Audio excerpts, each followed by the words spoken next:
میں تو پیدل چل کر کے آؤں آپ کے پاس، آپ کی دعاؤں کا ثمرہ ہے جو آج اللہ تعالیٰ نے آپ کے سامنے مجھے اسی طرح سے رکھا ہے۔ ظالموں نے تو یہ سوچ لیا تھا کہ اس کا گلا دبا دیا گیا ہے، محمد عربی کے شعر کو کبھی دبایا نہیں جا سکتا۔ عزیزان گرامی وقار، حالات آئیں گے اور اس طرح کی اور بھی باتیں آتی جائیں گی، اور آپ کیا سمجھتے ہیں دین محمدی صلی اللہ تعالیٰ علیہ وسلم کا یہ جذبہ دینے کے لیے میں ممبئی سے چل کر بنگال کی سرزمین پر آیا ہوں، تو کیا یہ پورے راستے پر صرف تنے تنہا میری ایک ہی آواز ہے؟ نہیں، یہ آواز اگر دبا دی گئی، ختم کر دی گئی تو کوئی فکر کی بات نہیں، کوئی فکر کی بات نہیں۔ ہم تو یہ سنتے آ رہے ہیں اسلام زندہ ہوتا ہے ہر کربلا کے بعد۔ ہم جائیں گے، ہماری جگہ اور 10 کھڑے ہو جائیں گے، تم ایک چراغ بجھاؤ گے، رب تعالیٰ 70 چراغ اور روشن فرمائے گا۔ آپ کے گھر سے سلمان پیدا ہوگا، ہر گھر سے، ہر علاقے سے کوئی خادم حسین پیدا ہوگا۔ یہ دین کا نظام ہے، دین کا نظام ہے، اور جو عزتیں ملتی ہیں وہ حضور پاک صلی اللہ تعالیٰ علیہ وسلم کے ناموس کی خاطر ملتی ہیں۔ خیر، میں قرآن عظیم کی آیتیں آپ کے سامنے تلاوت کیا۔ رب تبارک و تعالیٰ فرماتا ہے قد افلح المؤمنون، ایمان والے ہی کامیاب۔ مومنوں کے متعلق فرمایا گیا ایمان والے کامیاب ہو چکے۔ قرآن میں یہ نہیں کہا گیا کہ کامیاب ہوں گے۔ یہ جو آیت میں نے پڑھی ہے قد افلح المؤمنون، کامیاب ہو چکے، ایمان والے کامیاب ہو چکے۔ بس اتنے ہی جملے پر اگر آپ توجہ دے دیں تو دنیا جس طرف تمہیں کامیابی کا نعرہ دے کر بلا رہی ہے اس طرف تمہاری نگاہیں بھی نہیں اٹھیں گی۔ رب تمہارا فرما رہا ہے ایمان والے کامیاب ہیں، اور تمہیں فخر ہونا چاہیے۔ تمہارے پاس ایمان کی دولت جب تک ہے اس بات پر فخر کرتے رہو، اگرچہ رہنے کو چھت نہیں مگر مولا نے ایمان دیا ہے، اگرچہ پہننے کو کپڑے ڈھنگ کے نہیں ہیں لیکن اللہ نے ایمان دیا ہے، اس لیے کہ ایمان کی دولت ہی وہ ہے جو صحرا سے نکل کر کے روما کے تخت کو پلٹ دیا گیا تھا۔ آپ کو پتا ہے وہ 313 نہتے صحابہ جن کے پیروں میں چپل نہیں، پیبند لگے کپڑے ہیں، ایک کھجور کی گھٹلی پر 10 لوگ فاقہ کر لیتے تھے، لیکن جب وہ نکلتے تھے تو قیصر و کسریٰ بھی کانپتے تھے۔ وہ ایمان کی دولت تھی جو حکومتیں سرنگو ہوتے چلی گئی ان کے سامنے۔ آج بھی ڈر ہے تو تمہاری ٹوپیوں سے نہیں، قوم کو ڈر ہے تو وہ داڑھیوں سے نہیں، صرف اور صرف تمہاری شکلوں سے نہیں، جس دنیا کو ڈر ہے وہ تمہارے اندر موجود ایمان کی دولت سے۔ آپ کو پتا ہے، ویسے میں آپ کو بتاؤں، چہرے دکھنے والے سفید لباس کے اونچے پاجامے اور لمبے کرتے بہت ساری تعداد میں دکھتے ہیں، لیکن ان سے کسی کو خوف ہی نہیں ہے، ڈر ہی نہیں ہے۔ اسرائیل جیسا ملک بھی کہتا ہے اس جماعت سے ہم کو کوئی ضرر نہیں، یہ چلے میں جائے، چھٹی میں جائے، کہیں پر بھی جائے، لوٹے لے کر جائے، کہیں پر بھی جائے، یہ اس جماعت سے ان کو کوئی ڈر نہیں، بے ضرر جماعت ہے۔ پتہ یہ چلا کہ ڈر کس سے ہے پھر؟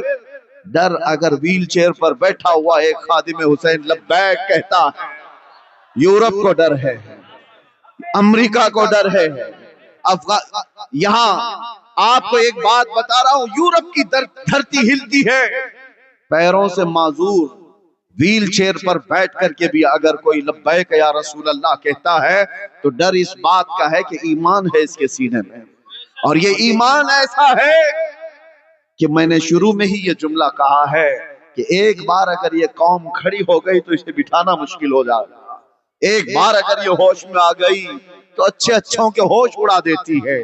اسی لیے دنیا نے تم پر کروڑوں ڈالر خرچہ کیے کہ ان کو نشہ میں مدہوش رکھو۔ ہر مسلمان محلہ نشہ سے جوجھ رہا ہے، ہر علاقہ جہاں پر ہم جا کر دیکھتے ہیں سب سے بڑی شکایت لوگوں کی ہے ہمارے بچے نشہ میں ایڈکٹ ہو چکے، چرس، گانجا، افیون، کوکین، ہیروئن، پتہ نہیں کیا کیا آ گئی ہمارے محلوں میں۔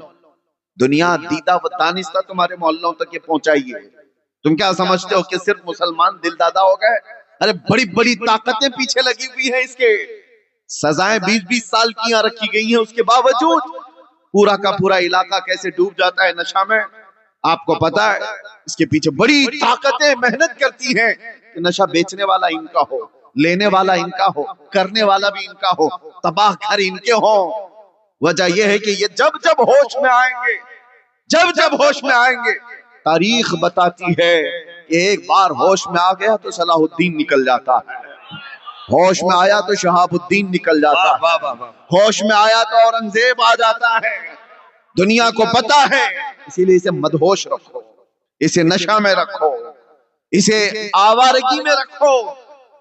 آوارگی کرنے کے لیے تمہیں اتنے سامان مہیا کر دیے جائیں گے، اتنے سامان اتنی آسانی سے۔ کیوں بھائی؟ تمہارے ہاتھ میں انٹرنیٹ دھڑا دھڑ مفت دیا جاتا ہے، کیوں؟ تمہیں ایڈکٹ بنانے کے لیے ہی تو، کہ رات کے 2 بج رہے ہوں کہ 4 بج رہے ہوں، ہمارا بچہ پب جی کھیلتا رہ جائے، اس کی ماں پکارتی رہ جائے، وہ گیم میں مصروف رہے، اس کے دن کے 18 گھنٹے فیس بک اور انسٹا سرچ کرنے میں لگ جائیں، باقی یہ کچھ نہ کر سکے۔ آپ کیا سمجھتے ہیں چرس گانجا ہی یہ نشہ نہیں ہے؟ انٹرنیٹ بھی اپنے آپ میں ایک بہت بڑا نشہ ہے۔ جب یہ کسی سے نکال دیا جائے تو اس کے ہاتھ پیر کانپنے لگتے ہیں۔ تمہیں نشے میں مدہوش رکھا جاتا ہے، اس لیے کہ دنیا جانتی ہے اس کو نشہ میں رکھو۔ پورے عربوں کو بھی انہوں نے نشہ میں رکھا، پورے عرب کو۔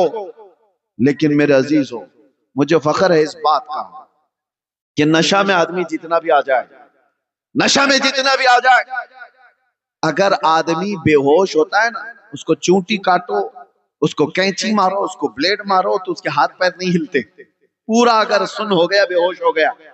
لیکن اگر ہوش میں ہے تو تھوڑی سی چونٹی کاٹو تو پھڑک اٹھتا ہے اور تڑپنے لگ جاتا ہے، اس کو تھوڑی سی سوئی چبا دو اچھل جائے گا۔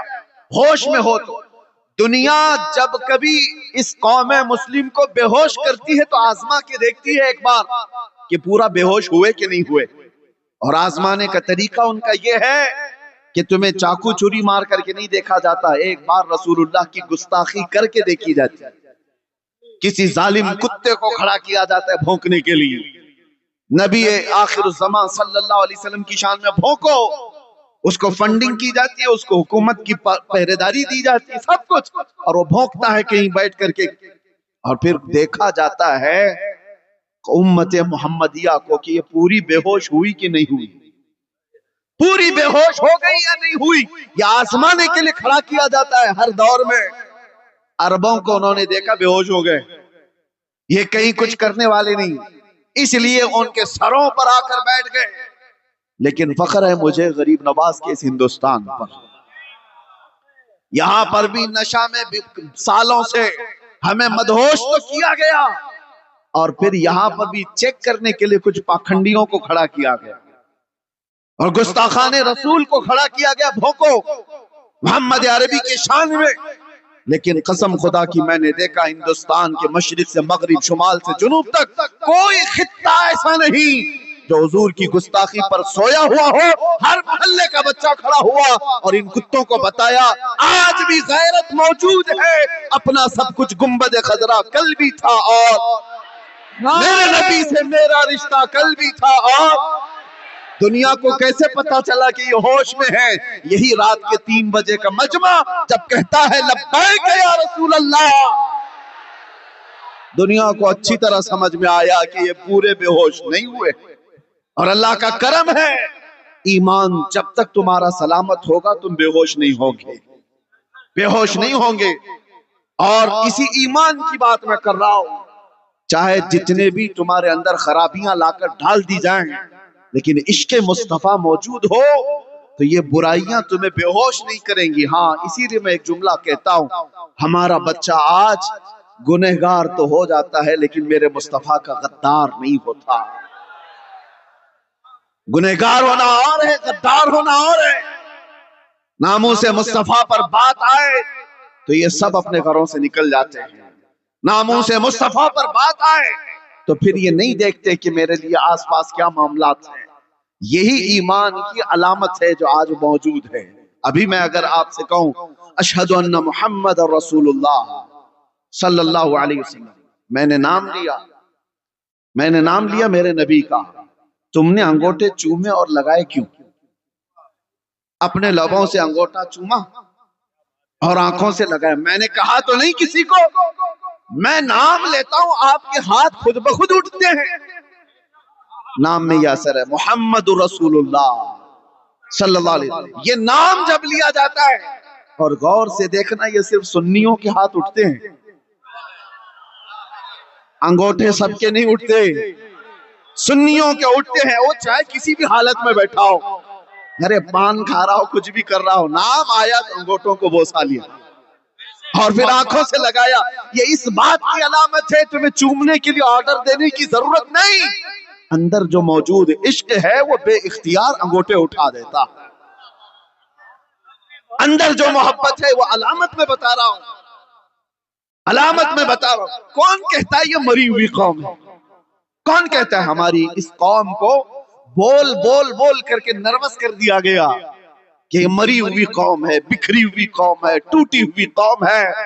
ارے میں اس لیے آتا بھی ہوں, اگر مری ہوئی ٹوٹی ہوئی بکھری ہوئی قوم ہے تو ہمارا ہی نام پورے الیکشن میں چلتا کیوں ہے؟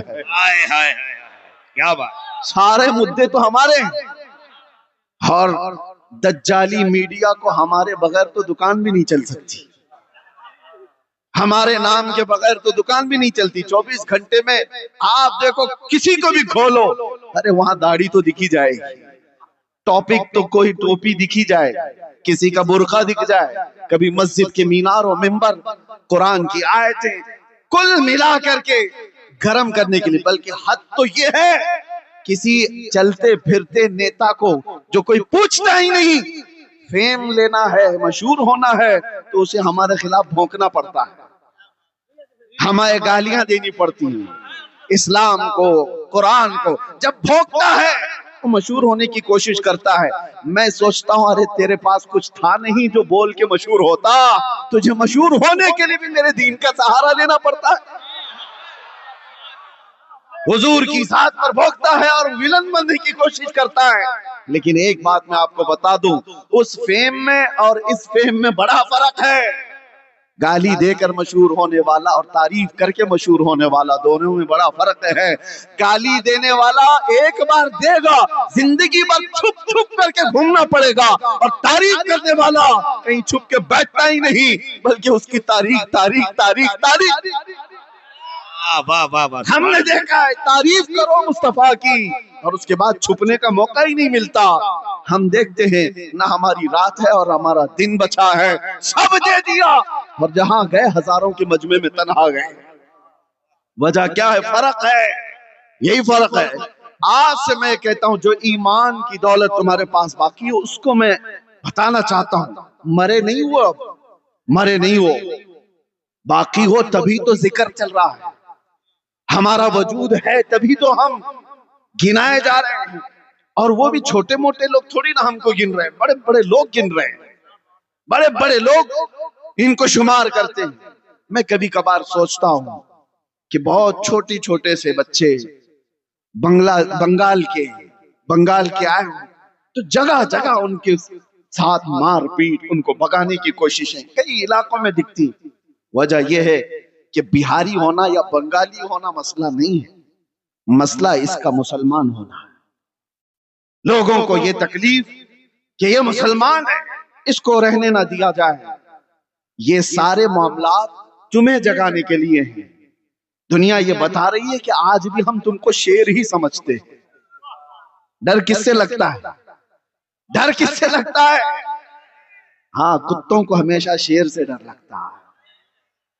بتایا یہ جاتا ہے آج بھی ہم, ڈرو مت, ہماری تقریر میں گھوم پھر کے کتا آ ہی جاتا ہے.